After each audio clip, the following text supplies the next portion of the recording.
देखिए आज का हमारा टॉपिक है बेकिंग सोडा। नाम तो आप लोगों ने सुना होगा।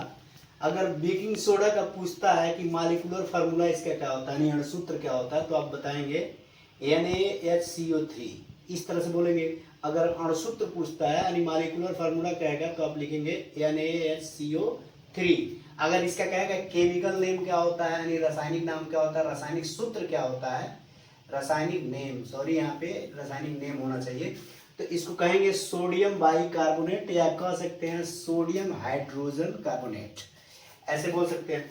और अगर इसका कभी कभी इसका एटॉमिक वेट पूछ देता है तो एटॉमिक वेट आप लोग पढ़े होंगे कि अलग अलग निकाल लेंगे। इसका 23 होता है, इसका 1 होता है, कार्बन का अलग होता है, सबको लेकर के ऐड कर लेते हैं। बनाने की विधि यानी बेकिंग सोडा बनाया कैसे जाता है, तो ये देखिए हमने लिया है सोडियम कार्बोनेट। सोडियम कार्बोनेट जो है, सोडियम कार्बोनेट के जलीय विलयन में, जली यानी जो जल में घोला गया हो, सोडियम कार्बोनेट के जलीय विलयन में जब CO2 गैस को प्रवाहित किया जाता है, यानी सोडियम कार्बोनेट को जल में क्या करेंगे, घोल देंगे और उसमें क्या करेंगे, कार्बन डाइऑक्साइड को प्रवाहित करेंगे यानी उसमें डालेंगे, तो हमको प्राप्त होता है क्या चीज, सोडियम बाइकार्बोनेट।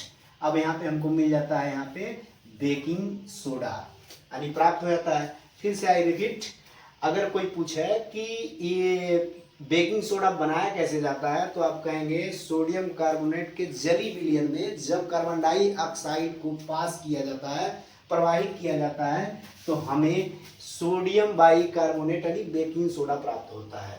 यहाँ पे देखिए इसका रिएक्शन लिख दिया गया है, तो सोडियम कार्बोनेट हो गया और वाटर के जगह पे H2O हो गया और इसमें पास कराना है क्या चीज, ऐड करना है कार्बन डाइऑक्साइड।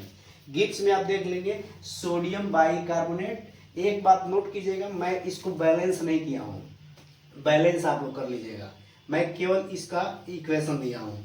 गुण की अगर बात करते हैं तो यह एक सफेद क्रिस्टली है, जल में अल्प विलय होता है, यानी जल में अल्प विलय पदार्थ है, मतलब जल में घुलता है लेकिन पूर्ण रूप से नहीं घुलता है। इसका जलीय विलयन जो होता है अम्लीय होता है। अगर इसको जल में अगर घोल देंगे, अगर उसको टेस्ट करेंगे तो उसका टेस्ट जो होगा वो खट्टा होगा। रासायनिक गुण की अगर बात किया जाए, केमिकल अगर इसकी प्रॉपर्टीज की बात किया जाए, तो तनु अम्ल के साथ, तनु अम्ल का मतलब ये होता है डाइल्यूट एसिड, तनु अम्ल के साथ ये रिएक्शन करता है। तो रिएक्शन करता है, तो यहाँ मैंने 2 रिएक्शन दे दिया है। यहाँ पे देखिए मैंने एक स्ट्रॉन्ग एसिड लिया है और यहाँ पे वीक एसिड लिया। स्ट्रॉन्ग एसिड तो लिया गया है लेकिन एसिड जो लिया गया कैसा एसिड है, डाइल्यूट एसिड है यानी तनु अम्ल है। तनु मैंने समझ रहा ना, यानी पंछुर।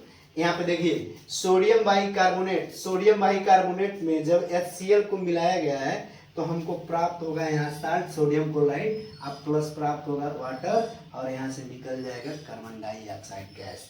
यहाँ पे देखा सोडियम बाइकार्बोनेट तो यहाँ लिया गया है। अब HCl के जगह पे हमने क्या कर लिया है, किसका डाइल्यूट एसिड ले लिया, किसका सल्फ्यूरिक एसिड, और सल्फ्यूरिक एसिड ले लिया हमने। तो यहाँ पर देखिए यहाँ पे मिल रहा है सोडियम, एक चीज यहाँ पे छूट गया, ध्यान देंगे आप लोग, यहाँ पर आएगा 2 यानी सोडियम सल्फेट अब प्लस वाटर, और फिर से मिल जाएगा हमको CO2। आई होप आपको समझ में आया होगा कि एक बेकिंग सोडा कैसे बनाया जाता है। Thank you.